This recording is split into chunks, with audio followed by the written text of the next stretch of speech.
Welcome to GGL news. ప్రజల అవసరాలు అమాయకత్వాన్ని ఆసరా చేసుకుని బంగారు వ్యాపారులు మోసాలకు పాల్పడుతున్నారు. తీరా వారు విషయం తెలుసుకునే లోపే ఆ వ్యాపారులు నిలువున ముంచి ఉడాయిస్తున్నారు. ఇలా అమాయక ప్రజలనే కాక తోటి వ్యాపారులను కూడా నమ్మించి మోసం చేస్తూ ఉడాయించిన సంఘటన కర్నూలు జిల్లా ఎమ్మెగనూరులో చోటు చేసుకుంది. కర్నూలు జిల్లా ఎమ్మెగనూరు పట్టణంలో వరుసగా బంగారం వ్యాపారులు కోట్లలో ఐపీ పెట్టి రాత్రికి రాత్రే ఊరు వదిలి చెక్కేసిన సంఘటనలు తీవ్ర కలకలంగా మారాయి. స్థానిక షరాబ్ బజార్కు చెందిన ఓ వ్యాపారి మరో తయారీదారుడు వారం వ్యవధిలో దుకాణాలు బోర్డులను తిప్పేయడంతో పాటు నివాస గృహాలను సైతం ఖాళీ చేసి పయనం చిత్తగించడంతో బాధితులు లబోదిబోమంటున్నారు. వీరిద్దరూ కలిసి దాదాపు 6 కోట్ల దాకా కుచ్చుటోపి పెట్టినట్లు సమాచారం. ఆభరణాలను ఆర్డర్లపై చేయించడంతో పాటు నగలు కుదువ పెట్టుకొని అప్పులు ఇచ్చే ఓ వ్యాపారస్తుడు 3 కోట్లు దాకా, అలాగే బంగారు వ్యాపారులు వినియోగదారులు ఇచ్చే బంగారంతో నగలను తయారు చేయించే తయారీదారుడు కూడా 3 కోట్లు విలువ చేసే బంగారును తీసుకొని ఉడాయించారు. నేడు వినియోగదారులంతా కలిసి దుకాణం ముందు ఆందోళన చేపట్టి న్యాయం చేయాలంటూ డిమాండ్ చేశారు. ఈ ఘటనపై పలువురు బాధితులు ఇటీవల జిల్లా పోలీస్ అధికారిని, స్థానిక పోలీసులను ఆశ్రయించారు. అయితే బాధితుల వద్ద సరైన ఆధారాలు లేకపోవడంతో పోలీసులకు ఏమి చేయాలో పాలుపోక తలలు పట్టుకుంటున్నారట.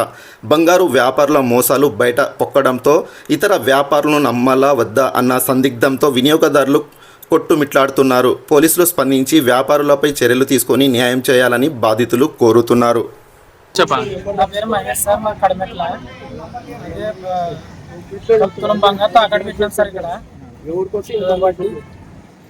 వడ్డీ గంటూ అంత 50,000 అయింది సార్. 50,000 అయితే సరేలే 50,000 అంటే కట్టిపోయినాం సార్.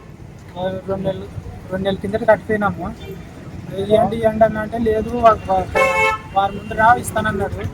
సరే కానీ వారం తర్వాత వస్తే ఆయన ఏమో హాస్పిటల్కి పోయినాడు, కొంచెం ఏమో ఆపరేషన్ చేయించుకుంటాడని చెప్పినారు సార్. గుమాస్తాలు తెరిచినారు అంగడికి.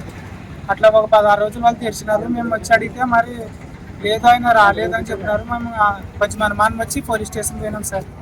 పోలీస్ స్టేషన్కి పోతే సార్ వాళ్ళు కంప్లైంట్ రాసుకున్నారు. అది ఎక్కడ పోయిందో ఏమో తెలుసు సార్. మాకు ఏమో సాయం చేయాలని అడుగుతున్నాం సార్. అంటే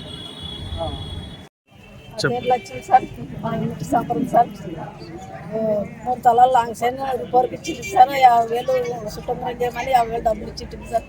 ఒక వారంకి ఇస్తానని సార్. వారంకి ఇస్తానంటే వారం నాడు వస్తే వారం నాడు అవి లేదు. అదినే మరి 18,000 చదువు అంటే 18,000 తేదొస్తే ఫోన్ చేస్తే నేను హాస్పిటల్ పోయినాను. లేదు వస్తామమ్మ మీ బంగారు ఆదివాది ఏం టెన్షన్ చేద్దాం అని నా బిడ్డని అన్నట్టు మరి ఫోన్ చేస్తే ఇంకా పొద్దున్న స్విచ్ ఆఫ్ వచ్చి సార్. మా మగుడు వాళ్ళు ఇంటికి వేస్తారు సార్. ఇంటికి వేస్తే ఇంటికాడ వాకిలి వీడ వాకిలి అన్నీ వాకిలి వేసాడు వాడు. మీరు ఆ తోట వేసి వచ్చినారని మమ్మల్ని చెప్తున్నారు సార్. వాడని ఆ బిడ్డ ఏడుస్తుంది. తెచ్చిపోయి 6 నెలలు సార్. ఆ బిడ్డ నా తండమైన ఏడు చేతులతో ఇంటికాడ నిలబెట్టింది సార్.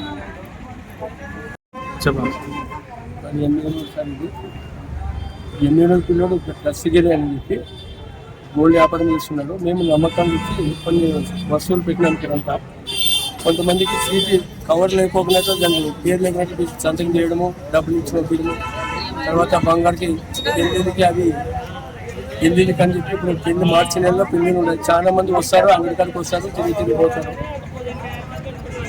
వెళ్ళిన తర్వాత కొంతమంది ఏడుచుకుంటూ పోతారు. కొంతమంది స్టేషన్ పోయి రిపోర్ట్ రాసి వచ్చినాము. వాడు ఎక్కడున్నా మాకు విలేకరులు కానీ పోలీస్ డిపార్ట్మెంట్ కానీ మాకు సాయం చేయాలని కోరుతున్నాం.